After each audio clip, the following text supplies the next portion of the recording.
Academy, India's top coaching institution for civil services preparation.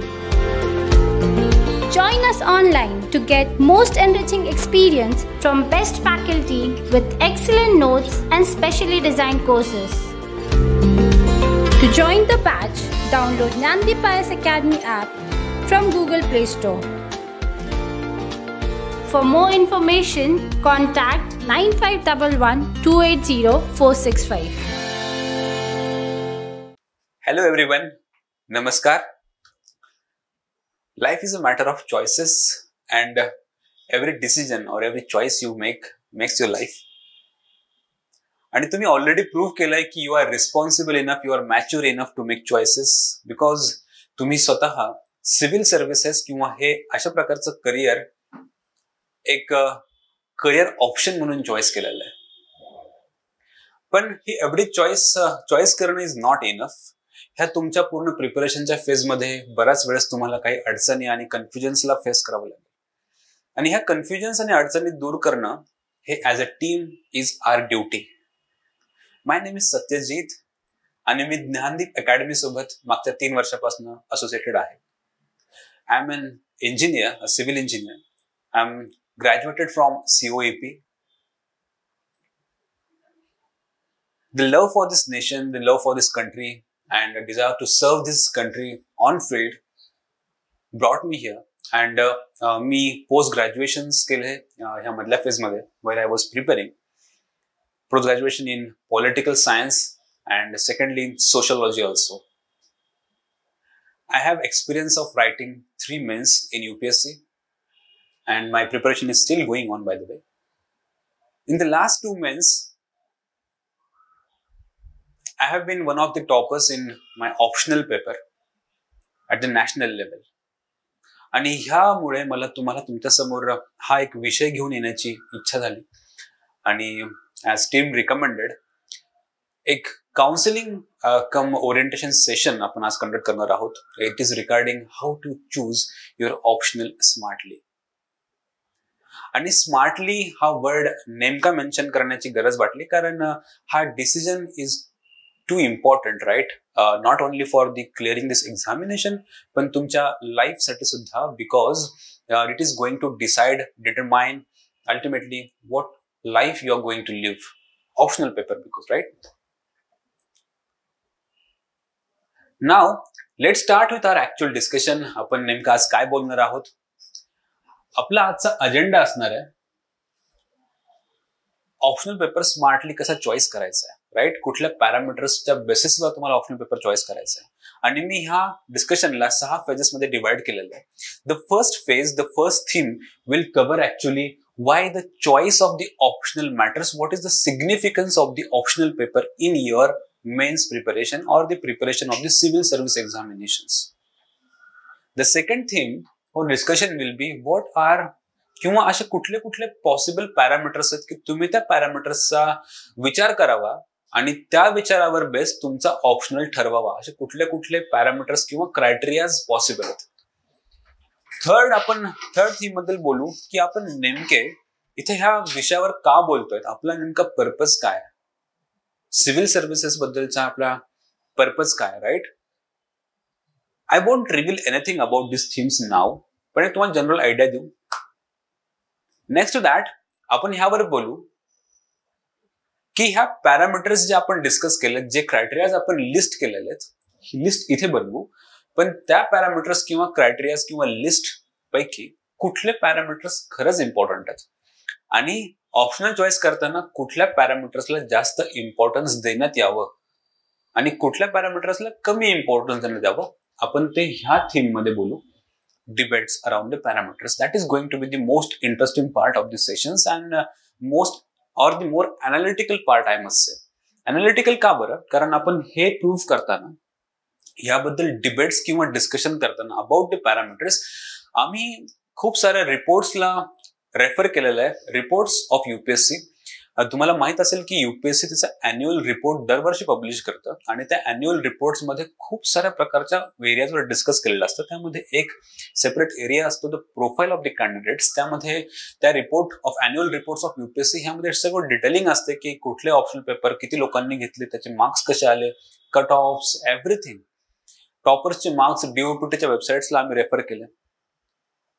1000 विद्यार्थ्यांचे 1 वर्षाचे अशा आम्ही 4 ते 5 लास्ट इयर्सच्या सगळं अनालिसिस मधनं, लास्ट 5 इयर्सच्या अनालिसिस मधनं एक तुमच्या समोर सेशन आणण्याचा आज प्रयत्न करतोय की ह्या अनालिसिसला ऑब्जेक्टिव्हली आणि स्मार्टली कसं बघता येईल आणि how the UPSC itself provides important insight about how to choose an optional. We will refer all those official reports of UPSC and arrive at a conclusion. We will discuss based on the facts, not on emotions in this session, right? And lastly, आपण त्याला ranking करू, त्या पॅरामीटर्सला कुठला सर्वात महत्वाचा आहे, कुठला नाही आहे, कुठल्याला लेस प्रिफरन्स किंवा the most preference. And lastly we will find a way out की नेमका जर एका पर्टिक्युलर केसचे तुम्ही स्टुडंट आहात तर तुम्हाला कुठल्या प्रकारचे preferences will favour you most while choosing your optional, right? Now, let's start with the first theme, that is why the choice matters, why the optional, choosing an optional matters. First of all, जर तुम्ही ह्या marking scheme बघितली मेन्सची तर of course 1750 मेन्सचे total counting marks आहेत त्यापैकी 500 marks हे optional पेपरला दिले गेलेले आहेत. तर 1750 पैकी 500 म्हणजे around 30%, right? And that's how the 500 number in itself signifies the how sociology, how political science, how anthropology or any other optional is important for the mains syllabus regarding its weightage. Secondly, 1750 पैकी 1000 marks GS ह्या टॉपिकला आहेत. त्यामध्ये 4 GS आहेत. पण जीएसचा long form काय? General studies. हा एक general topic आहे. युपीएससी जनरल स्टडीज मधनं एखाद्या कॅन्डिडेटची डेप्थ अनालाइज नाही करू शकत. म्हणून युपीएससीने काय केलंय की तुमची डेप्थ, तुमची पर्सनॅलिटी अनालाइज करण्यासाठी असे 2 टॉपिक्स टाकलेत, एसे आणि ऑप्शनल. ह्या 2 टॉपिक्स मधनं युपीएससी तुमच्या पर्सनॅलिटीच्या मध्ये घुसून बघते. तुमच्या पर्सनॅलिटीची किती डेप्थ आहे, तुम्ही किती डीपली ह्या एखाद्या टॉपिकचा अभ्यास केलाय, किती सिस्टमॅटिकली तुम्ही त्याला लिहू शकता, ऑर्गनाइज करू शकता. हे 2 टॉपिक्स आहेत एसे आणि ऑप्शनल. त्यापैकी ऑप्शनल 500 मार्काचा आहे.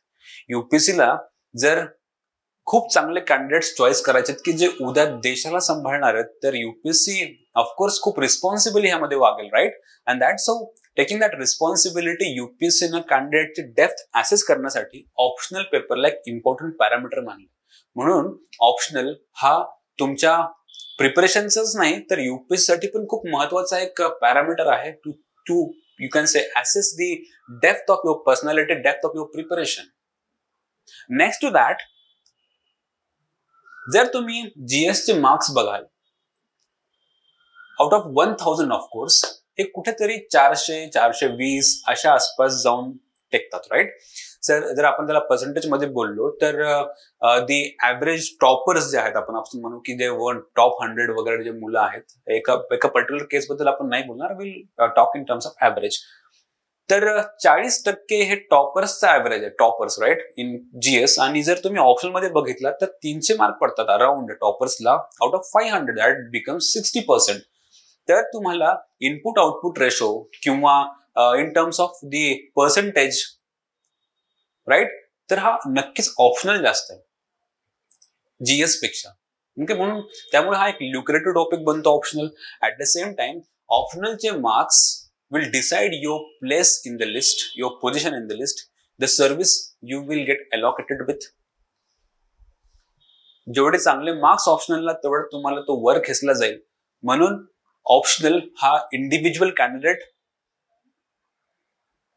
आणि युपीएससी ह्या दोघांनाही खूप इम्पॉर्टंट पॅरामीटर आहे to get in to the list of course. आणि युपीएससी साईडने बघितलं तर एक चांगला कॅन्डिडेट चॉईस करायचा असेल तर optional plays very important role in that area, right? पण हे सगळं एवढं इम्पॉर्टंट असताना सुद्धा आम्ही ऑब्झर्व करतोय की many times students don't take this decision or this area of discussion very seriously.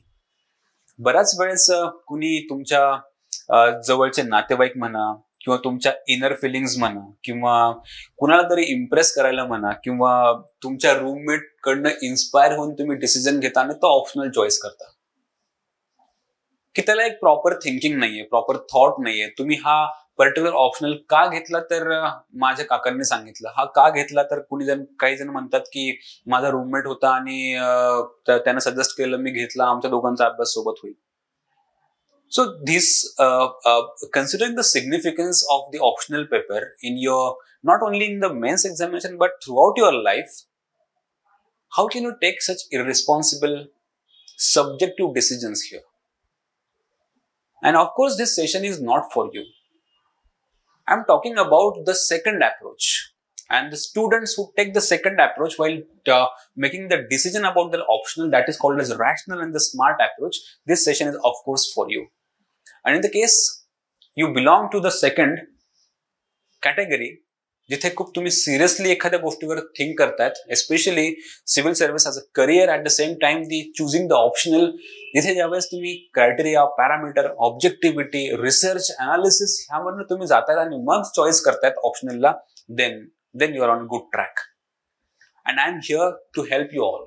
I am here to provide the required data and inputs for you. कारण आज आपण कुठला ऑप्शनल घ्यावा ह्याबद्दल नाही बोलणार आहोत. ऑप्शनल कसा चॉईस करावा हा आपला विषय. कुठला ऑप्शनल चांगला आणि कुठला नाही ही आपली आर्ग्युमेंट नाही आहे. आपली आर्ग्युमेंट ही आहे की एखादा ऑप्शनलला चॉईस करताना त्याला फेअरली, ऑब्जेक्टिव्हली, रॅशनली आणि स्मार्टली कसं बघता येईल. मग हे बघत असेल आपल्याला, जर हा अप्रोच तुम्हाला अप्लाय करायचा आहे तर तुम्हाला पॅरामीटर्स मधनं जावं लागेल की ऑप्शनल चॉईस करण्याचे नेमके कुठले कुठले पॅरामीटर्स पॉसिबल आहेत, कुठल्या कुठल्या क्रायटेरियाजवर तुमचा एक ऑप्शनल डिसाइड होऊ शकतो. हा जो next theme, the current theme we are discussing is about parameters. ह्यामध्ये आपण फक्त पॅरामीटर्सला डिस्कस करू, त्यांना रँक ऑर्डर नाही करणार, कुठला पॅरामीटर इम्पॉर्टंट आहे किंवा नाही ह्याबद्दल नाही बोलणार. आता फक्त जनरली बोलू की कुठले कुठले पॅरामीटर्स पॉसिबल आहेत. Okay, the first such parameter can be interest. एखाद्या सब्जेक्ट मॅटर बद्दल शिकण्याची जिज्ञासा किंवा इच्छा, की त्या सब्जेक्ट मॅटर बद्दल मला शिकण्याची इच्छा असणं, हा एक इंटरेस्ट आहे. आणि इंटरेस्ट हा एक खूप इम्पॉर्टंट पॅरामीटर आहे बाय द वे, कारण तुम्हाला ही journey maybe it can stretch up to couple of years or 3 to 4 years, and being with that particular topic for such a long time requires a good quality, good amount of interest, right? And that's how मला असं वाटतं की interest हा एक खूप important parameter बनेल, कारण हा तुम्हाला घड्याळाकडे सारखं बघायला लावणार नाही. तुम्ही किती वेळ अभ्यास केलाय, मागचे 3 तास झाले मी अभ्यास करतोय आणि अजूनही करतोय, असं तुम्हाला बोर होणार नाही. हा जो टॉपिक असेल, जर तुम्हाला इंटरेस्ट बेस्ड तुम्ही जर ऑप्शनल चॉईस केलं, तुम्हाला कधी शिकायला त्याला बोर होणार नाही. तुम्ही आपोआप त्यात इन्व्हॉल्व्ह व्हाल आणि तुम्ही डीप मध्ये जाल. Interest is of course an important parameter to choose an optional based on which, right?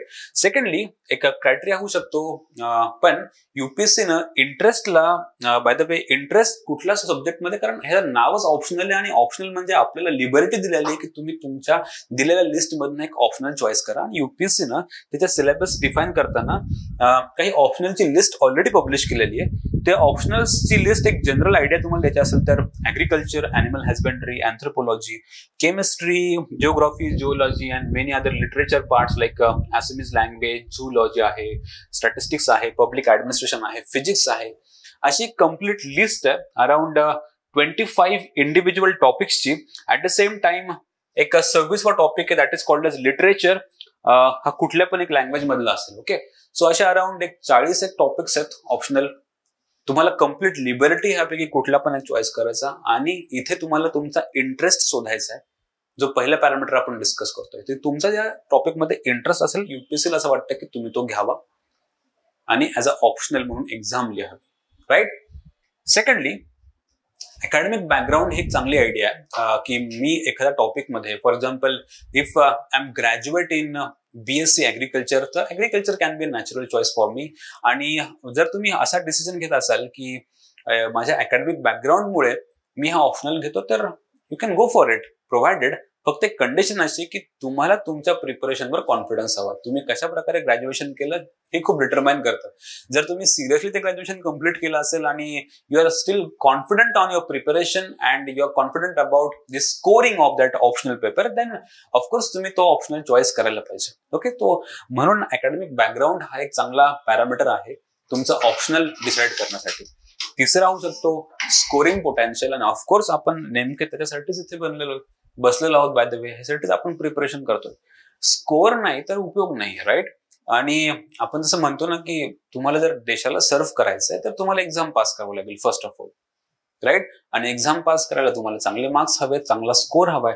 म्हणून हा पण एक खूप इम्पॉर्टंट पॅरामीटर आहे की कुठल्या कुठल्या विषयाला, कुठल्या ऑप्शनल सब्जेक्टमध्ये खूप चांगला स्कोर येतो, हा खूप इम्पॉर्टंट पॅरामीटर बनतो. पण तुम्ही मला क्रॉस क्वेश्चन करू शकता की जर मी एक इंडिव्हिज्युअली, जर माझ्याकडे student in case of you of course, की जर मी एक चांगला स्टुडंट असेल तर मला कुठल्या पण विषयात चांगले मार्क मिळतील, तर कुठला पण मी घेऊ शकतो.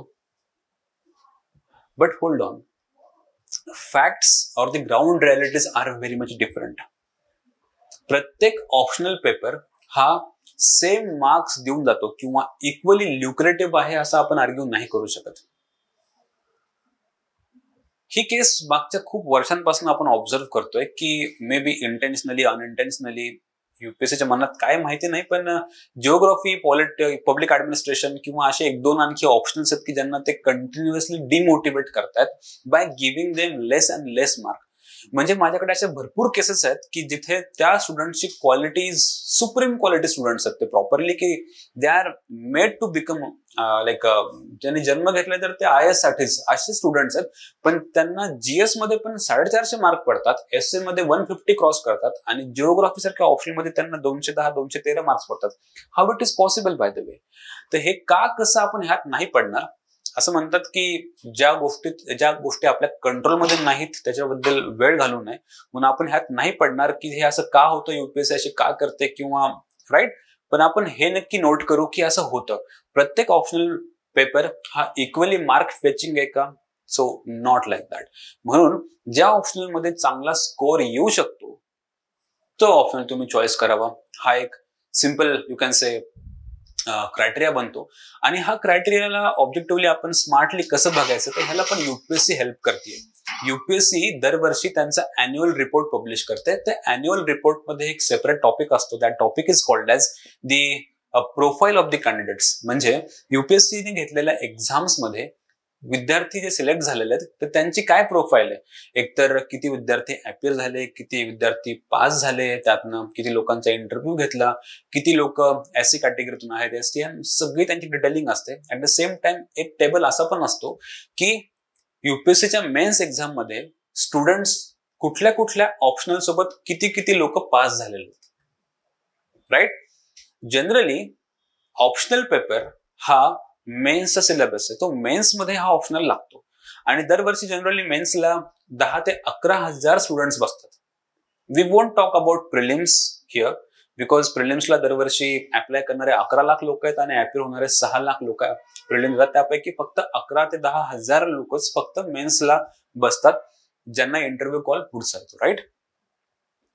तर युपीएससी काय करते, दरवर्षी त्यांच्या रिपोर्टमध्ये अशा प्रकारचा एक टेबल पब्लिश करते. धिस टेबल, हा जो रिपोर्ट आहे हा आपण रेफर करतोय, हा एस्पेशली द रिपोर्ट ऑफ 2021 जो 2022 मध्ये फेब्रुवारीमध्ये पब्लिश झाला, जो मोस्ट रिसेंट. त्याचं नाव आहे 71st annual report by UPSC. त्याचा पर्टिक्युलरली पेज नंबर 86 आणि 87 वर आपण बोलतोय.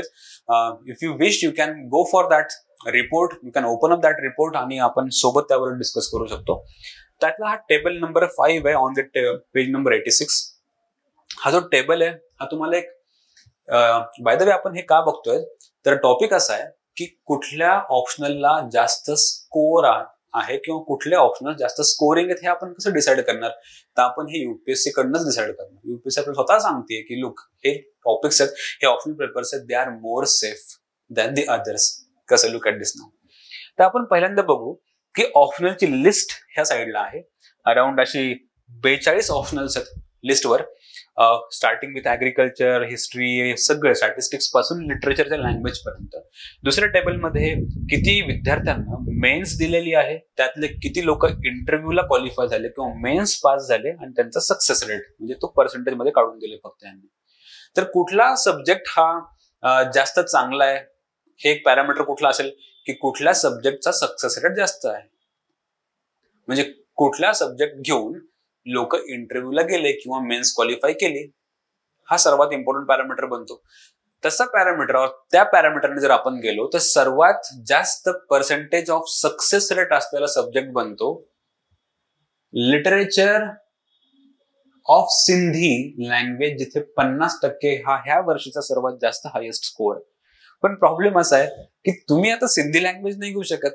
आणि खरं तर त्या वर्षी म्हणजे 19ला जी मेन्स दिली आहे तेव्हा लेटेस्ट रिपोर्टनुसार त्या वर्षी फक्त सिंधी लँग्वेज वाले 2 स्टुडंट मेन्सला बसले, त्यातला एक जण पास झाला. तर ऑफकोर्स दॅट बिकम 50%. आणि जर ते 2 जण जे बसले सिंधी लँग्वेज घेऊन, ऑप्शनल घेऊन, जर ते दोन्ही पास झाले असते तर तो रिझल्ट बनला असता 100%. म्हणून हा क्रायटेरिया आपल्याला कामाचा नाही. तर आपण सेकंड क्रायटेरिया बघू की कुठला सेफ सब्जेक्ट आहे. आपण असं बघू की त्याचा सक्सेस रेट पण चांगला पाहिजे, ऍट द सेम टाइम तिथे मॅक्सिमम स्टुडंट्स पण तिथे अपिअर केलेले पाहिजेत. म्हणजे असे कुठले टॉपिक्स आहेत जिथे सर्वात जास्त स्टुडंट्सने तो प्रिफर केलेला आहे. तर आपण बघायला गेलो तर सर्वात जास्त प्रिफर केलेल्या सब्जेक्ट्स मध्ये will start with this list. Okay, तर 1189 हा एक मोठा आकडा दिसतोय आपल्याला. ऍट द सेम टाइम हा 1916 स्टुडंट्स वाला मोठा आकडा आहे. ऍट द सेम टाइम 700 वगैरे असे आहेत. आणि देन 1662 वाला एक मोठा आकडा आहे. 1200 वाला पण आकडा आहे की मोर दॅन 1000 स्टुडंट्स त्या एक पर्टिक्युलर ऑप्शनल मध्ये यावर्षी अपिअरिंग होते मेन्स साठी, असे ते आकडे आहेत. आणि असा कुठे पुढे आकडा इतका मोठा नाहीये. सो लुक ॲट दिस नाव. 1189 म्हणजे अराउंड 1200 स्टुडंट्स त्यावर्षी अँथ्रोपॉलॉजी टॉपिक मधनं अपिअर झाले मेन्स साठी. नंतर जिओग्राफी मधनं 1900 स्टुडंट्स अपिअर झाले.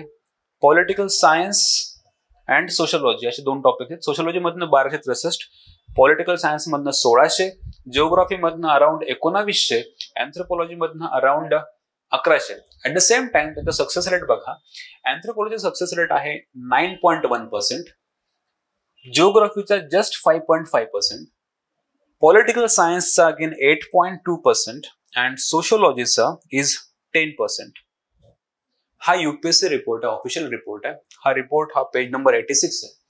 आणि तुम्हाला कळतंय की maximum number of students are going for this 4 optionals. And if you compare the percentage with all the other remaining optionals, this is quite decent number. This is quite decent number, right? So 9%, 10% is average. फक्त unfortunately इथे problem आहे. Geography सोडला तर हे तिन्ही optional हे better perform करतायत. म्हणजे anthro, political science and sociology. UPSC म्हणजे सांगतोय तुम्हाला की जे स्कोर मार्क फेचिंग ऑप्शनल्स आहेत ते हे 3 ऑप्शनल्स जनरली आहेत. आणि त्या 3 ऑप्शनल्स मधून सर्वात जास्त मुलं पास होत आहेत. अनफॉर्च्युनेटली जिओग्राफीमध्ये सर्वात जास्त नंबर होता पण त्यांचा सक्सेस रेट फार कमी आहे. म्हणजे 1900 पैकी फक्त 105 विद्यार्थी मेन्स पास झालेत. अगेन्स्ट की फॉर एक्झाम्पल लेट्स से की 1263 विद्यार्थी सोशियोलॉजी मधून मेन्सला बसले होते, त्यातले अराउंड 126 जण पास झाले. म्हणजे हे 3 अँथ्रो, जिओग्राफी आणि सोशियोलॉजी यांना आपण नक्कीच कन्सिडर करू शकतो की they are lucrative, they are scoring subjects, right? म्हणजे स्कोरिंग पोटेन्शियल हा एक इम्पॉर्टंट पॅरामीटर बनतो जो तुम्ही UPSCच्या रिपोर्ट्स मधनं अनालाइज करू शकता. साईज अँड टाइम हा एक नेक्स्ट पॅरामीटर बनू शकतो की एखादा सब्जेक्टची कंप्लीट करायला किती वेळ लागतो, त्याची साईज किती आहे, राईट? कारण अल्टिमेटली आपल्याला टाइम सेव्ह करायचा आहे किंवा कमीत कमी टाइम वापरून जास्तीत जास्त मार्क मिळवायचे. बॅलन्स हवा आहे मार्कांमध्ये आणि तुमच्या टाइम मध्ये सुद्धा. असं होऊ नये की तुम्ही एखादा असा ऑप्शनल चॉईस केलाय की जोला खूप वेळ लागतो कम्प्लीट करायला, जसं की मेकॅनिकल इंजिनिअरिंग, सिव्हिल इंजिनिअरिंग, बराच वेळ लागतो कारण त्यामध्ये 40 टॉपिक वेगवेगळे डिफरंट टॉपिक्स आहेत. आणि ते कम्प्लीट करेपर्यंत जर तुम्हाला 1-1.5 वर्ष लागत असेल तर मग त्याचा काय उपयोग आहे, right? At the same time असे पण ऑप्शन नको की ते 1 महिना होतात पण त्याला मार्क नाही पडत आहेत. There should be a balance. पण तुम्हाला साईज किंवा टाइम हा एक खूप इम्पॉर्टंट पॅरामीटर बनेल. म्हणजे तुम्ही काय करणार की ऑप्शनल कम्प्लीट करायला किती वेळ लागतो हे नक्की विचार करणार. Okay. At the same time resources, ह्याचा अर्थ असतो की त्या ऑप्शनलला प्रिपेअर करण्यासाठी कुठले कुठले रेफरन्स बुक्स अवेलेबल आहेत, नोट्स कुठले अवेलेबल आहेत, टेस्ट सिरीज अवेलेबल आहेत का नॅशनल लेवलला, चांगले कोचिंग क्लासेस, मेंटर्स अवेलेबल आहेत का. बाय द वे, मेंटर्स हा खूप लिस्ट प्रिफर्ड टॉपिक आहे, कारण जर तुम्हाला सेल्फ स्टडी करायचं तर मेंटर्सची गरज नाहीये. पण हे 3 इम्पॉर्टंट आहेत, रेफरन्सेस, नोट्स आणि टेस्ट सिरीज. हे तुम्हाला नक्की कन्सिडर करण्याची आवश्यकता आहे की त्या ऑप्शनलचे रिसोर्सेस किती अवेलेबल आहेत, राईट. तर आतापर्यंत आपण 5 बघितले. Before we go to the 6th parameter, आतापर्यंत कुठले बघितले आपण. The first was of course the interest. हा एक चांगला पॅरामीटर आहे to consider any optional. Secondly आपण अकॅडमिक बॅकग्राऊंड हा एक पॅरामीटर बघितला, स्कोरिंग पोटेन्शियल बघितलं, आणि size and time and then resources बघितले. आणि लास्टली ऍडिशनल ऍडव्हान्टेज, की जर तुम्ही एखादा ऑप्शनलचा विचार करताय आणि त्या ऑप्शनलचा हेल्प ही जीएस मध्ये पण होणार आहे, एसए मध्ये होणार आहे, ऍट द सेम टाइम तुम्ही सर्व्हिस मध्ये असाल तेव्हाही होणार आहे, आणि लाईफ मध्ये तुम्हाला ते असं काहीतरी शिकवून जाईल तो ऑप्शनल पेपर की जे that ultimately will help you to live your life in better way. तर why not to go for that optional. Of course you must think on that. जसं की पॉलिटिकल सायन्सचा सिलेबस GS2 मध्ये कामाला येतो. इंटरनॅशनल रिलेशन्सवर बराच वेळेस UPSC एसए मध्ये विचारते. एसए टॉपिक डायरेक्ट 125 मार्काला. सोशियोलॉजी GS1 मध्ये कामाला येतो. सोशियोलॉजिकल बेस्ट एसेज हे दरवर्षी पडतात, राईट. फिलॉसॉफी ऑप्शनलचा यूज GS4 मध्ये होऊ शकतो. जिओग्राफी ऑप्शनलचा यूज GS1 त्या जिओग्राफी मध्ये होऊ शकतो. हिस्ट्री ऑप्शनलचा यूज GS1च्या हिस्ट्रीचे उत्तर, जनरल स्टडीचे उत्तर लिहिताना होऊ शकतो. म्हणजे तुम्ही कुठला पण एखादा ऑप्शनल चॉईस करताय किंवा विचार करताय एखाद्या ऑप्शनल बद्दल, तर तुम्ही हा पण विचार करावा की त्याचा GS मध्ये हेल्प होते का, त्याची ऑप्शनल मध्ये होते का, एसए मध्ये होते का, इंटरव्ह्यूत किती हेल्प होते, at the same time life मध्ये, सर्व्हिस मध्ये किती हेल्प होते. हा पण एक इम्पॉर्टंट पॅरामीटर बनतो, राईट. तर ह्या 6 पॅरामीटर्स जे की मोस्ट रॅशनल आहेत, असे तर आपण लिस्ट करायला खूप करू शकतो, पण हे 6 the most important rational scientific parameters आहेत की ज्यावर तुम्ही ऑप्शनलची डिसिजन घेऊ शकता. फक्त आपण आता ह्याला रँकिंग करत नाहीये की कुठला नेमका ह्यातला पॅरामीटर इम्पॉर्टंट आहे. आय होप की तुम्हाला ह्या 6 पॅरामीटर्सची आयडिया आलेली आहे. Now let's enter into our next phase of discussion की आपण इथे नेमके आलो का आहोत. ऑप्शनलचा इम्पॉर्टन्स तर बघितला, पण ऑप्शनल मधून आपल्याला काय मिळणार आहे. एकतर तुम्हाला मार्क्स मिळणार किंवा ज्ञान मिळणार, कारण ऑप्शनल आपल्याला डीप मध्ये स्टडी करत असतो. आणि ऑप्शनलचा सिलेबस युपीएससीने डिफाईन केलेला आहे की तो डिफाईन करतानाच ऑप्शनल डिफाईन करताना म्हणताय की the level will be somewhat between the bachelors and the masters. म्हणजे ते एक ऑनर्सच्या लेवलचा तुमचा सिलेबस असेल, तो you need a quite decent amount of depth in understanding that syllabus while writing your answers at the same time preparation. म्हणजे काय होईल, एक तर ऑप्शनल मधून मार्क्स मिळतात आणि ज्ञान मिळतं. तुम्हाला नेमकं काय पाहिजे. ज्ञान तर आपल्याला आयुष्यभर मिळवायचं असेल. आता आपण मार्क मिळवू, राईट. कारण मार्क्स असतील तर तुम्हाला सर्व्हिसेस मध्ये एंट्री मिळेल आणि तर तुम्ही देशाची सेवा करू शकाल, राईट. आय थिंक की मोस्ट ऑफ यू अराउंड 95% हे फक्त ज्ञान घ्यायला नाही आलेले, ते स्कोरसाठी झालेले आहेत, right? So let's first make our purpose very clear why we are here. We are here to maximize our score, to get maximum number in the optional paper, not only in optional paper but also in GS. But to be more precise, we are here to you can say choose that optional which gets us or fetches us maximum amount of marks. And ते marks आपण analyse कसे करणार, म्हणजे marks नेमके किती घ्यावे, maximum म्हणजे काय, मॅक्सिमम म्हणजे नेमके किती, हे आपण तुमच्या समोर ऑब्जेक्टिव्हली समोर आणतो की नेमकं तुम्हाला ऑप्शनल मध्ये मार्क लागतात किती. बाय द वे, तुम्ही सर्वजण तुमची इच्छा आहे की सिव्हिल सर्व्हिसेस मध्ये एंट्री करायची, आणि त्यातल्या most of you, of course 95% of you are willing for the service called as Indian administrative service, IAS. तुमच्यातले काही 4-5% लोक असे असतील ज्यांना IPS आवडेल, कुणाला फॉरेन सर्व्हिस आवडेल, कुणाला बाकीच्या काही चॉईस असतील, तर आपण ती पण एक केस पकडू. पण most of you would agree की तुम्ही इथे IAS साठी आलेला आहात. म्हणजे काय की तुम्हाला तुमच्या चॉईसची सर्व्हिस जर हवी असेल तर तुम्हाला खूप चांगला रँक हवाय. ह्या फक्त लिस्ट मध्ये येऊन उपयोग नाहीये, तुम्हाला टॉप 100-150 मध्ये राहावं लागेल. पण त्याआधी आपण बघू की युपीएससीचा कट ऑफ काय बोलतोय, म्हणजे नेमके मार्क्स लागतात किती to be at least in the list. हा लेटेस्ट पब्लिकेशन मधून दिसतोय आपल्याला की लेटेस्ट जो कट ऑफ पब्लिश्ड आहे युपीएससी कडनं. प्रिलिम्सची लिस्ट सोडून द्या, आपण मेन्सवर येऊ. The last candidate who cleared the mains had 736 marks. ही जनरल कॅटेगरी बद्दल बोलतोय. ईडब्ल्यूएस बद्दल असे मार्क्स आहेत, ओबीसी बद्दल आहेत, एससी बद्दल आहेत, एसटी बद्दल आहेत. आपल्याला किती लागतात प्लीज रेफर दॅट. पण आपण एक गोल मोठा ठेवू, कारण जनरल कॅटेगरीचे मार्क्स आर मॅक्सिमम, तर आपण तो गोल ठेवू इररेस्पेक्टिव्ह ऑफ युअर कॅटेगरी. आपण डिस्कस करू जनरलचे मार्क्स. तर 736 was the marks of the candidate who got selected for interview, the last candidate. And 944 were the marks of that candidate ज्याला लिस्ट मधला last open वाला कॅन्डिडेट, लिस्ट मधला including interview. Clear. नाव ह्या information मध्ये अजून तुम्हाला add करतो की टॉपर्सचे मार्क्स कसे आहेत. ते मार्क्स मेन्स मध्ये किती आहेत, इंटरव्ह्यू मध्ये किती आहेत, त्यांचा रँक कसा आहे, ह्याची ही आपण जनरल एक काही सेकंदामध्ये अनालिसिस करून घेऊ. पहिल्या 100 स्टुडंटची मी लिस्ट समोर आणली तुमच्या समोर. अराउंड 100 रँक्स पहिले, कारण आपण ऑलरेडी बोललोय की आपल्याला मार्क्स पाहिजेत आणि चांगली सर्व्हिस पाहिजे. चांगली सर्व्हिस म्हणजे IAS पाहिजे, तर आपण फक्त 100 बद्दल बोलू. If you are an open candidate of course 400 rank OBC पर्यंत तुम्हाला IAS मिळून जाईल. SC ST असाल तर 500 600 पण तुम्हाला it will work for IAS. पण मार्क्स जास्त फरक नाही पडत.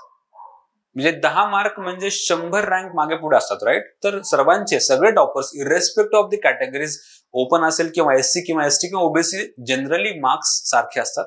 10-20 मार्क मागे पुढे होतील. So don't consider that more important you can say parameter. पण मार्क्स सगळ्यांचे सारखे आहेत, तुम्ही कॅटेगरी कुठलीही असो. जसं की बघा, for example rank 1 Shubham Kumar, right, ज्याला मेन्स मध्ये म्हणजे written total, this first category is written total, second is personality test that is interview, then final total आणि तुमची कम्युनिटी आणि सिरियल नंबर म्हणजे रँक. तर जो फर्स्ट रँकर आहे त्याचे रिटर्न टोटल म्हणजे मेन्स मधले मार्क्स आहेत 878 आणि त्याचा रँक 1 आहे. इंटरव्ह्यूला अराउंड 176 मार्क्स आहेत. आपण ही पण लिस्ट सोडून आपण ह्यावर फोकस करणार, कारण मेन्स मध्ये ऑप्शनल आहे, और ऑप्शनल हा मेन्स मध्ये, तर आपण फक्त मेन्सवर फोकस करू की मेन्सला ऍटलिस्ट किती मार्क लागतात आपल्याला. तर तुम्हाला दिसतंय की फास्टली तुम्ही जर फॉरवर्ड कराल ह्याला, तर 878, 59, 39, 51, 55, 35, 48, 58, 16, 27, so 42, 45, 50. सो अराउंड 850 हा एक जनरल आकडा आहे इथे दिसतो. जर तुम्हाला एक जनरली 850चा तुमचा टार्गेट असलं पाहिजे मेन्स मध्ये, जर तुम्हाला अराउंड पहिल्या 100 मध्ये यायचं असेल तर. 850, लुक ॲट धिस, राईट. मग मला सांगा की तुमचे हे 850 मार्क्स येणार कुठून. ओके, सो कन्सिडर दिस नाव की तुमचा हे तुम्हाला आयडिया आली आता की 850 मार्क्स हे तुम्हाला मेन्स मध्ये हवेत. मेन्स मध्ये CSM मेन्सची टोटल तुमची मार्क्सची 850 हवी, जर तुम्हाला चांगली सर्व्हिस, चांगलं केडर हवं असेल. तर हे जे मार्क्स आहेत हे 3 डिफरंट एरियावरनं तुम्हाला मिळतील. जसं की फॉर एक्झाम्पल, तर तुम्हाला फर्स्ट ऑफ ऑल GS चे मार्क्स, SA चे मार्क्स आणि ऑप्शनलचे मार्क्स हे 3 पकडू आपण, राईट. GS, SA, ऑप्शनल हे 3 सिलेबसचे टॉपिक्स आहेत आपल्याला मेन्ससाठी. GS मध्ये 1000 पैकी जनरली ऍव्हरेज असतो 400 to 420 और 420चा आपण एक मॅक्सिमम आकडा पकडू 420. ओके, तर 420 जो टॉपर्स आहेत. देन SA मध्ये हा जनरली आकडा असतो अराउंड 140 to 150. तर चला एक एक्झॅगरेट करू, एक मॅक्सिमम मार्क 150 पर्यंत आपण जाऊ, असं एक सेफली टच करू, असा एक आकडा घेऊ. 420 + 150 इट बिकम्स 570. आणि जर तुम्ही 850 मधून 570 ला मायनस कराल तर तुम्हाला 280 मार्क्स हे ऑप्शनल मध्ये लागतातच, जर तुम्हाला ह्या लिस्टमध्ये यायचं असेल तर. पहिल्या 100 मध्ये राईट, 280 मिनिमम. आणि इन केस जर इकडे थोडीशी गडबड झाली, फॉर एक्झाम्पल 420च्या ऐवजी तुम्हाला 400च पडले, एखाद्या GSने धोका दिला, SA मध्ये गडबड झाली, थोडीशी चॉईस करायला चुकलं किंवा तुमचे विचार त्याला नाही पटले, तर इन दॅट केस इकडे 5-10 मार्क उडाले, 10-20 मार्क उडाले, इकडे 5-10 मार्क उडाले, तर काय करणार तुम्ही. म्हणजे काय की ऑप्शनलला तुम्हाला सेफली 300 मार्क तर कुठंच नाही.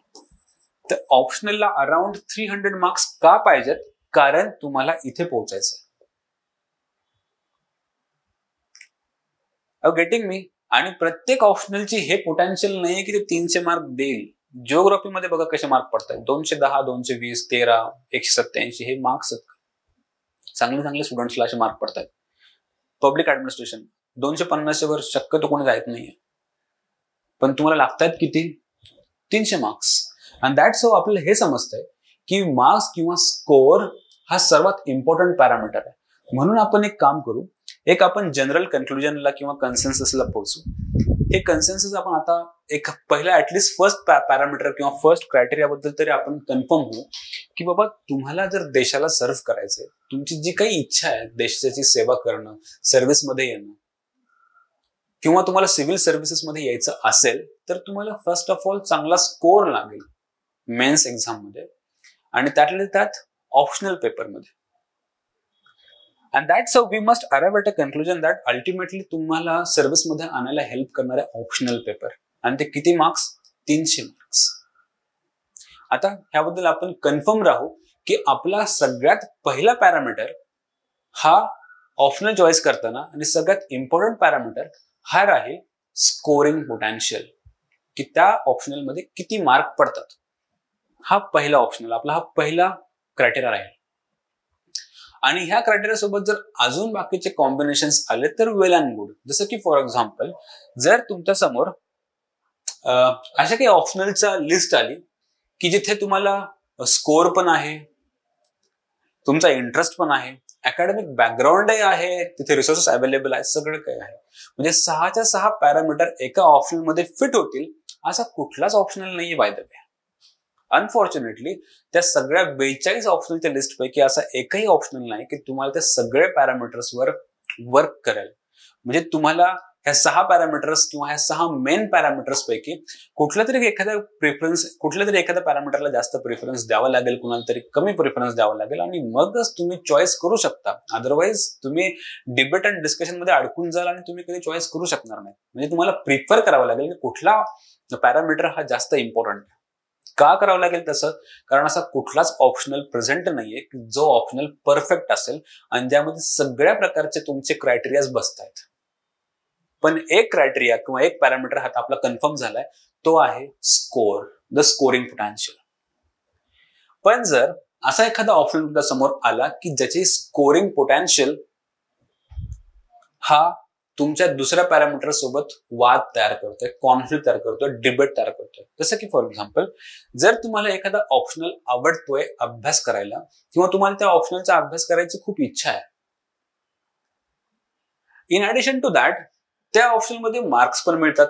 जसं की फॉर एक्झाम्पल तुम्हाला इंटरनॅशनल रिलेशन्स शिकायचंय आणि पॉलिटिकल अफेअर्स शिकायचं, तुम्ही political science international relation choice केला आणि लकीली त्यात तुम्हाला मार्क्स पण चांगले येतात. और तो स्कोरिंग आहे कारण युपीएससीने ऑलरेडी प्रूव्ह केलंय. आपण ते रिपोर्ट जे बघितले पेज नंबर 86 वरचा की political science is one of those lucrative subjects.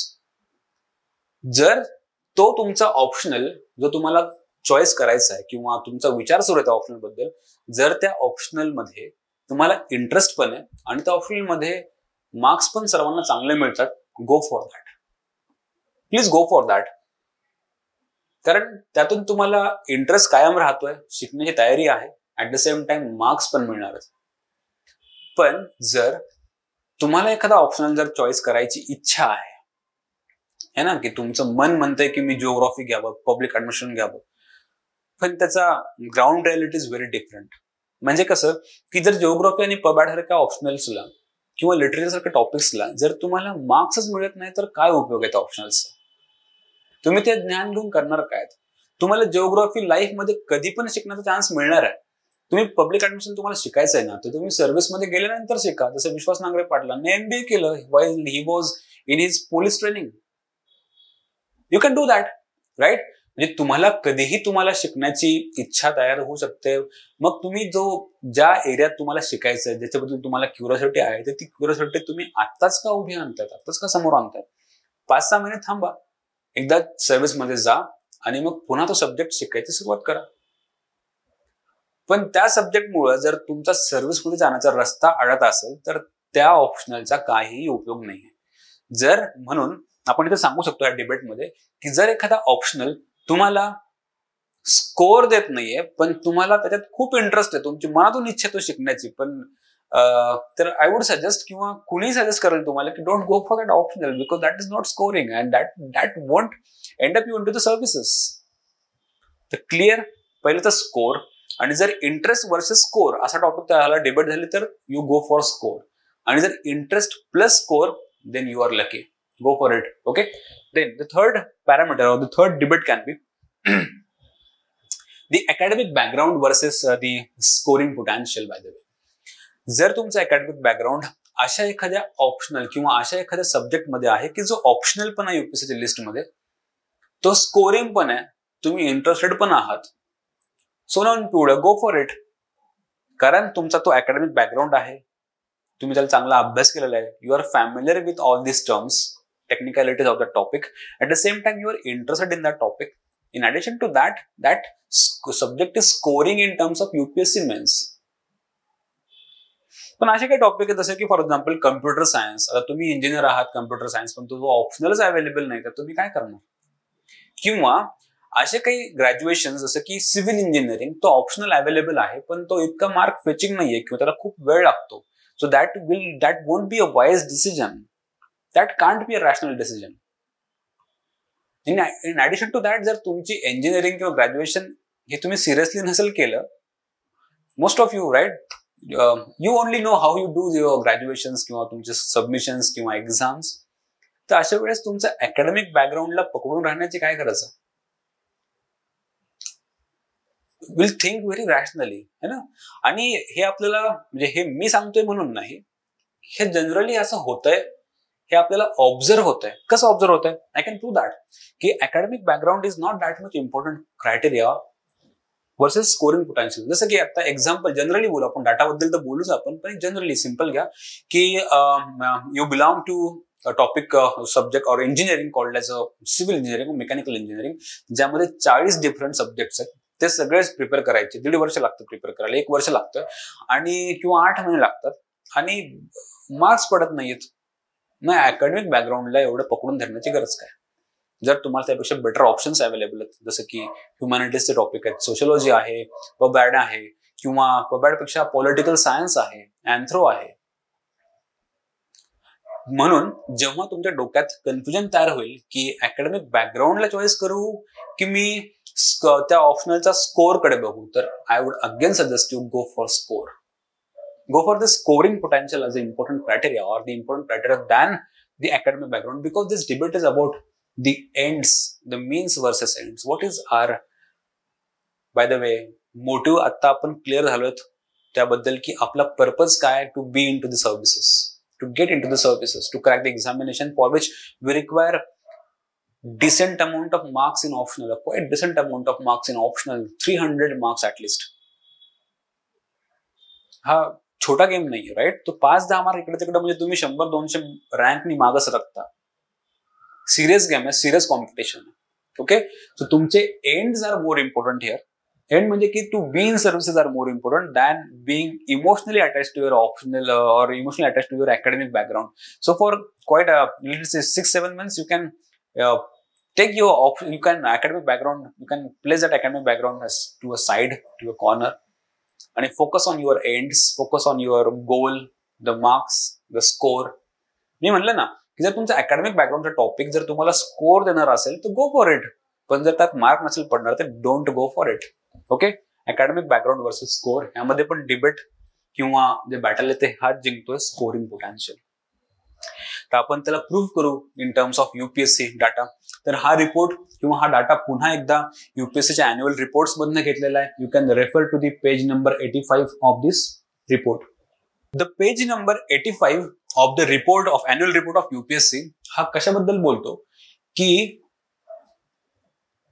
युपीएससीने civil सर्व्हिसेसचे किती लोकांचे इंटरव्ह्यू घेतले आणि त्यावेळी किती जण पास झाले आणि त्यांचा अकॅडमिक बॅकग्राऊंड काय होते. त्यातून तुम्हाला दिसतंय की ह्युमॅनिटीजचा अकॅडमिक बॅकग्राऊंड 48, इंजिनिअरिंगचा 37%, ऍट द सेम टाइम इंजिनिअरिंगचा 43% हायर ग्रॅज्युएशन्स मध्ये. अजून त्याला आपण मोर सिस्टमॅटिकली समजून सांगू की look in to the topic. First of all तुम्ही ऑप्शनल पेपरची आपली लिस्ट मगाशी बघितली. ऑप्शनल पेपरच्या लिस्टमध्ये आपल्याला दिसलं anthropology, political science, at the same time sociology and geography were the most preferred of the optionals, right.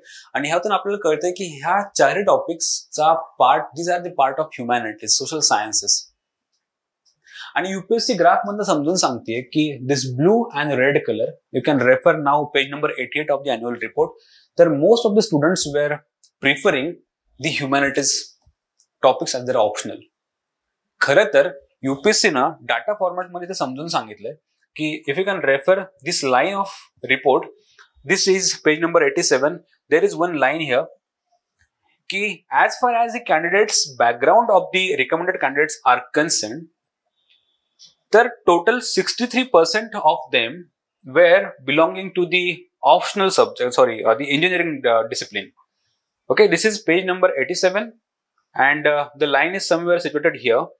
As far as the academic background of the recommended candidates, recommended means who got selected into the list, who got their position into the list, are concerned 63% were from engineering background.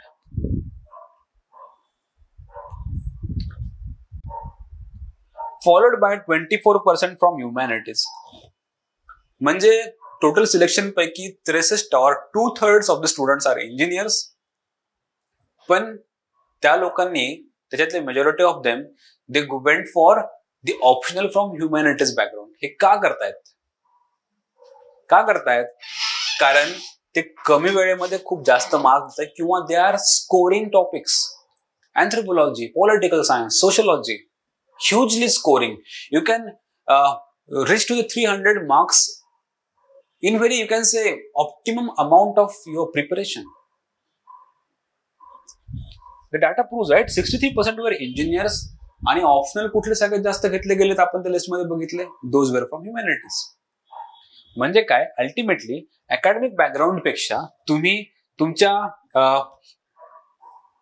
Scoring पोटेन्शियलला जास्त importance देणं, I think that will be a wise decision. Okay, now let's debate about the next criteria, the next parameter that is called as size or the time required to complete the optional versus the score. Imagine करा की एखादा optional आहे की ज्याला एक 7-8 महिने लागतात maximum, जो की याच्यापेक्षा जास्त वेळ लागायला नाही, पण लागतही नाही, 8-10 महिने लागतात प्रिपेअर करायला. आणि एक असा ऑप्शनल आहे की ज्याला 3-4 महिने लागतात. तर जनरली ऑप्शनलचं प्रिपरेशन चा range of time can be to 4 to 8 months. म्हणजे काय की जो सर्वात मोठा किंवा लेंथीएस्ट ऑफ द ऑप्शनल आहे तो 8 महिने घेईल आणि जो सर्वात छोटा ऑप्शनल आहे तो 4 महिने घेईल. पण इमॅजिन करा की असा एखादा ऑप्शनल आहे की ज्यामध्ये जर तुम्ही 2 महिने एक्स्ट्रा टाकले, अजून थोडेसे जास्त दॅन द लिस्ट वन, आणि जर त्यामुळे तुम्हाला 30-40 मार्क्स जास्त पडणार असतील तर why not to go for that option. For example मॅथमॅटिक्सला थोडंसं जास्त वेळ लागतो, जसं की एक्झाम्पल 6 महिने प्रिपरेशनला लागतात. पण मॅथमॅटिक्सचे मार्क्स बघा कसे, 350, 40, 360, ह्यूज अमाऊंट ऑफ मार्क्स. आणि हे 40-50 मार्क्स म्हणजे तुम्हाला डायरेक्ट होम केडर, IAS सोडा पण तुमचं होम केडर भेटणार, असे मार्क्स आहेत. मग मला सांगा की जर अशा प्रकारच्या ऑप्शनच्या चॉईसमध्ये जिथे तुम्हाला थोडासा टाइम इन्व्हेस्ट केला अजून, तर तुम्हाला 10, 20, 30 मार्क्स वाढत असतील तर काय प्रॉब्लेम आहे. म्हणजे इथे साईज किंवा time should be a secondary parameter, secondary criteria than the score. ज्या ऑप्शनमध्ये सर्वात जास्त स्कोर आहे, जरी त्याला 2 महिने जास्त का लागे ना, तुम्हाला असा विशेष फरक नाही पडणार आहे in long run by saving the couple of months. 2 महिने जास्त देऊन जर 40 मार्क जास्त पडत असतील तर please go for that, right. तर इथे पुन्हा एकदा डिबेट, स्कोर जिंकला. Score is the important parameter by the way. आणखी एक डिबेट तयार करू आपण, रिसोर्सेस वर्सेस स्कोर. जर एखाद्या ऑप्शनल पेपरला चे रिसोर्सेस खूप अवेलेबल आहेत बाय द वे, कारण हे रिसोर्सेस व्हेरी इम्पॉर्टंट पॅरामीटर, ज्याच्यामध्ये तर नोट्स, त्यामध्ये तर references, mentors, coaching classes, test series and many such other resource that the possible resources, right, all form of resources. मग मला सांगा, एखादा ऑप्शनल आहे की ज्याच्यामध्ये अशी रूम भरून तुमच्याकडे रिसोर्सेस आहेत की पुस्तक, एखादा ऑप्शनल असा आहे भरपूर रिसोर्सेस आहेत. आणखी एक असा ऑप्शनल आहे की ज्यामध्ये एक sorted list of resources available. जसं की फॉर एक्झाम्पल अँथ्रोपॉलॉजी, जिथे त्याची रिसोर्सेसची लिस्ट फार छोटी आहे पण सिस्टमॅटिक आहे. What is important, the quantity of resources or the quality of resources. And I'm quite sure you will agree that the quality of resources will ultimately matter. We don't have to take care of the number of the books available in the market. We need not to care about how many test series are available in the market. But जर एखाद्या optional बद्दल जर थोडेशी resources available आहेत पण ते quality वाले आहेत, त्यातून तुम्हाला मार्क्स पडतील याची गॅरंटी आहे, आणि एखादी टेस्ट सिरीज पण अवेलेबल आहे, गो फॉर इट. अल्टिमेटली तुम्ही स्वतः रिस्पॉन्सिबल असणार आहात टू गेट मार्क्स, कारण सेल्फ स्टडीने पण होऊ शकतं.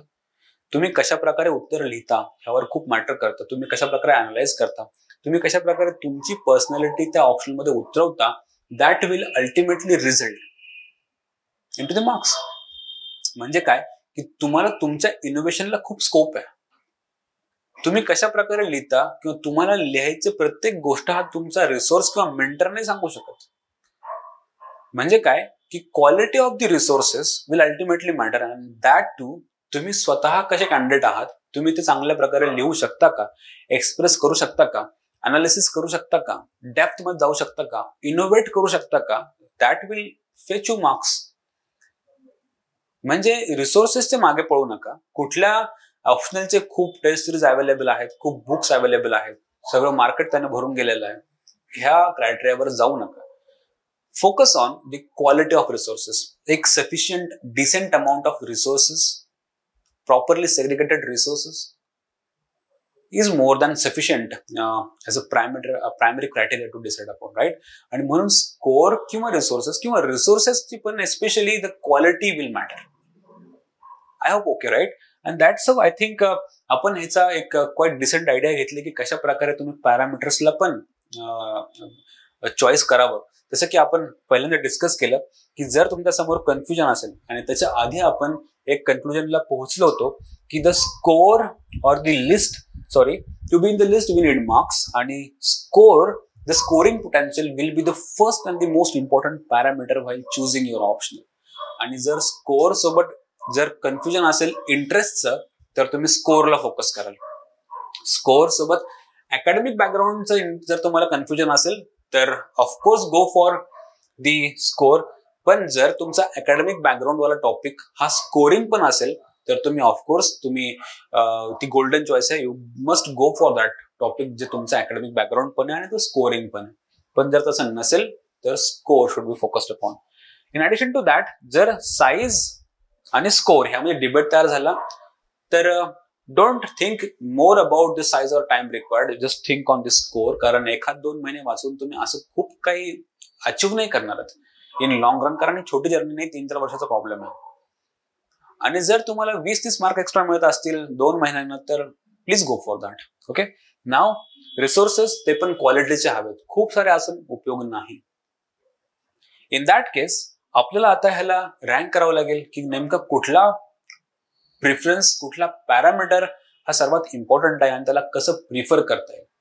पण एक तर अनडिबेटेबल टॉपिक आहे, अनडिस्प्युटेड टॉपिक आहे की score is the most and the foremost parameter while choosing your optional. जो की स्कोरिंग टॉपिक आहे तोच तुम्हाला घ्यायचा आहे. पण तरीही असे 4 ते 5 आपल्याकडे स्कोरिंग टॉपिक्स अवेलेबल आहेत, especially from humanities, at the same time from science background also, जसं की मॅथमॅटिक्स आहे. लिटरेचरमध्ये पण चांगला स्कोर मिळतो जर तुम्ही त्यात स्पेशलाइज असाल तर. पण I am talking about general average students. We have political science, anthro, sociology, likewise mathematics, physics. पण ह्यामध्ये सगळ्यात इम्पॉर्टंट ज्या 42 ऑप्शनल्स पैकी आपण शॉर्टलिस्ट करायला पहिला पॅरामीटर वापरला तो आहे स्कोर. म्हणून मी प्रिफरन्सेस डिवाइड करताना 2 केसेस तयार केलेत. The first case is for those students की ज्यांना अकॅडमिक बॅकग्राऊंड ला फोकस करायचं, पण ते कसं की त्यांचं अकॅडमिक बॅकग्राऊंड लकीली एवढं सुंदर आहे की त्यात मार्क्स पण पडतात. जसं की you belong to let's say M A sociology. जर तुम्ही let's say BTech in let's say mathematics केलेलं असेल किंवा तुमचं ऑनर्स इन मॅथमॅटिक्स झालेलं असेल, गो फॉर इट. कारण त्यात मार्क्स पण पडतात आणि तुमचं ते अकॅडमिक बॅकग्राऊंड पण आहे. तुम्ही मेडिकल सायन्सेसमध्ये डिसेंटली प्रिपेअर केलेलं आहे आणि मेडिकल सायन्सलाही मार्क पडतात, तर go for MBBS of medical sciences. जर तुमचं ग्रॅज्युएशन किंवा PhD किंवा प्रोफेसरशिप किंवा JRF क्लिअर झाले पॉलिटिकल सायन्समधनं आणि तो लकीली पॉलिटिकल सायन्सला चांगले मार्क्स देतात UPSC, तर तुम्ही त्या ऑप्शनलला जा. म्हणजे ही पहिली केस ह्या स्टुडंटसाठी आहे की ज्यांचं अकॅडमिक बॅकग्राऊंड सुद्धा ल्युक्रेटिव्ह आहे UPSCच्या हिशोबाने.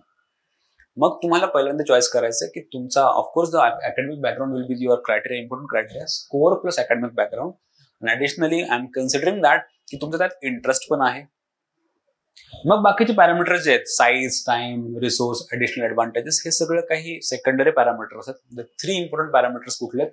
स्कोर, बॅकग्राऊंड आणि इंटरेस्ट, जे तुमचं फुलफिल होत आहे तिथे. जर तुमचं अकॅडमिक बॅकग्राऊंड त्या प्रकारचा असेल ज्यामध्ये स्कोर मिळतोय, चांगले मार्क्स मिळत आहे आणि ते प्रूव्हन आहे, UPSCने पुन्हा पुन्हा ते दाखवून दिलेलं आहे की हे सब्जेक्ट्सला आम्ही चॉईस करतोय, तर गो फॉर दॅट. पण जर इन केस तुम्ही इंजिनियर आहात आणि तुम्ही इंजिनिअरिंग सिरियसली केलेली नाहीये किंवा अदर बॅकग्राऊंडचे आहात की जिथे तुमचा कॉन्फिडन्स नाहीये तुमच्या ग्रॅज्युएशनवर, ऍडिशनली तुमचं ग्रॅज्युएशन असा टॉपिक बंद झालेलं आहे की जे ऑप्शनलच्या लिस्टमध्ये नाहीये, किंवा अनफॉर्च्युनेटली तुमच्या ग्रॅज्युएशनच्या टॉपिक्सला ऑप्शनलमध्ये मार्क्स नाही मिळत आहेत, म्हणजे आयदर की तुम्ही सिरियसली ते ग्रॅज्युएशन पूर्ण केलं नसेल किंवा तुमचं ग्रॅज्युएशन हे ऑप्शनलच्या लिस्टमध्ये नाहीये, जसं की कम्प्युटर सायन्स इंजिनिअरिंग हे ऑप्शनल नाहीये. तिसरा की जर त्यामध्ये मार्क नाही पडत आहेत तर तुम्हाला नॅचरली तुमचा अकॅडमिक बॅकग्राऊंड हा टॉपिक सोडून बाकीचे ऑप्शनल चॉईस करावे लागतील, नॅचरली, राईट. म्हणून तुमच्यासाठी हा प्रेफरन्स असेल कसा की पहिल्यांदा तुम्ही बघाल, कारण अकॅडमिक बॅकग्राऊंड तुमचं सगळ्यात लिस्ट प्रिफर्ड प्रिफरन्स बनेल. अकॅडमिक बॅकग्राऊंडची तुम्हाला काळजी करायची अजिबात गरज नाही, कारण तुम्ही तुमच्या अकॅडमिक बॅकग्राऊंड सोडून दिलेलं आहे. तुम्हाला कुठलाही ऑप्शनल चालतो, कुठलाही म्हणजे कुठला, ज्यात पहिल्यांदा तो तर मार्क फेचिंग असावा, स्कोरिंग असावा. सेकंड टू दॅट तुमच्या त्यात इंटरेस्टही असावा, म्हणजे स्कोरिंग वाले कुठले आलेले आपल्याकडे की जसं मॅथमॅटिक्स आहे, सोशियोलॉजी आहे, अँथ्रो आहे, पॉलिटिकल सायन्स आहे. ह्या 4-5 पैकी मग पुन्हा कन्फ्युजन तयार होईल तुमच्या समोर की आता हे 4-5 पैकी मी कुठला चॉईस करू. तर कुठला करणार तुम्ही की तुम्हाला नेमकं कशात इंटरेस्ट आहे. जर तुम्हाला सोसायटी शिकायची, गो फॉर सोशियोलॉजी. जर तुम्हाला ट्रायबल्स किंवा प्रिमिटिव्ह सोसायटी शिकायची तर गो फॉर अँथ्रोपोलॉजी. आणि if you wish to study political affairs किंवा international relations then you must go for political science. It depends ultimately upon your interest की तुम्हाला कुठला ऑप्शनल हा सूट करेल किंवा चॉईस करायचा आहे, पण without forgetting the primary criteria की तो स्कोरिंग असला पाहिजे. आणि मग इंटरेस्ट, मग रिसोर्सेस अवेलेबल की त्या ऑप्शनसाठी टेस्ट सिरीज अवेलेबल आहे का, त्याच्यासाठी बुक्स चांगले अवेलेबल आहेत का, चांगला मेंटर अवेलेबल आहे का, and such other resources. Okay. आणि मग पुढे साईज, ऍडिशनल ऍडव्हान्टेज हे सगळं काही सेकंडरी बनतं. म्हणजे काय, if you belong to the first category students की जिथे ज्यांचं अकॅडमिक बॅकग्राऊंड चांगलं आहे, स्ट्रॉंग आहे, चांगलं प्रिपेअर्ड आहे, तो स्कोरिंग पण आहे, आणि the candidate individual is interested in that topic, go for it. जर नाही तर हा सिक्वेन्स तुम्ही विचार करावा ह्या पॅरामीटर्सचा अशा प्रकारे 1 by 1. ओके. सो हे काय होतं की आपण बघितलं काय बाय द वे की पॅरामीटर्स कुठले असावेत एखादा ऑप्शनल चॉईस करायला आणि कुठल्या पॅरामीटरला किती इम्पॉर्टन्स द्यावं हे आपण प्रूव्ह केलं किंवा आपण हे डिस्कस केलं, राईट. तर मी नक्की सांगेल की आय होप की ह्या सेशनचा तुम्हाला थोडा हेल्प होऊन जाईल while you choose your optional. By the way, to conclude with, हे ऑप्शनलचा स्मार्ट पद्धतीने कशा प्रकारे चॉईस करता येईल हे सेशन होतं, ज्यामध्ये आपण बघितलं की ऑप्शनल हा काय इम्पॉर्टंट असतो, ऍट द सेम टाइम कुठल्या कुठल्या पॅरामीटर्सचा ऑप्शनल चॉईस करताना विचार करावा. आणि हे विचार करताना आपण बघितलं की UPSCचा डाटा घेऊन चेक केलं की कुठले स्कोरिंग आहेत, जनरली मुलं कुठले ऑप्शनल चॉईस करतायत, कुठल्या ऑप्शनमध्ये स्कोरिंग पोटेन्शियल जास्त आहे, सक्सेस रेट जास्त आहे, इंजिनियर्स काय करतायत, सगळे हे आपण सगळं काही डिस्कस केलं. आणि मग आपण डिस्कस केलं की आता ह्या सगळ्या पॅरामीटर्स पैकी कुठल्या पॅरामीटर्सला सर्वात जास्त किंवा सर्वात कमी इम्पॉर्टन्स देण्यात यावं while you are thinking about any particular optional. त्यातला पहिल्यांदा आणि सर्वात foremost the you can say is the score and the score. Marks पडले तर तुम्ही सर्व्हिसेस मध्ये असाल. अँड आय होप की तुम्ही ह्या सर्व पॅरामीटर्सचा डीपली विचार कराल. कॅज्युअली तुम्ही डिसिजन नाही घेणार आणि स्मार्टली ह्याकडे नीट विचार करून ऑप्शनल तुम्ही चॉईस कराल. And to help you in that case आम्ही तुमच्यासोबत नेहमी असू. तुम्हाला कुठल्याही प्रकारची अडचण आली ऑप्शनल चॉईस करताना, अजूनही काही कन्फ्युजन्स वाटले, तर you can directly contact with the academy. At the same time if you wish you can contact with me through my Gmail. And that's how I would love to conclude this session again. Thank you very much. We'll meet with the another sessions on the particular topics on further discussion, right? Thank you very much. We'll meet soon. Gyandeep Academy, India's top coaching institution for civil services preparation. Join us online to get most enriching experience from best faculty with excellent notes and specially designed courses. To join the batch, download Gyandeep IAS Academy app from Google Play Store. For more information, contact 9511 280 465.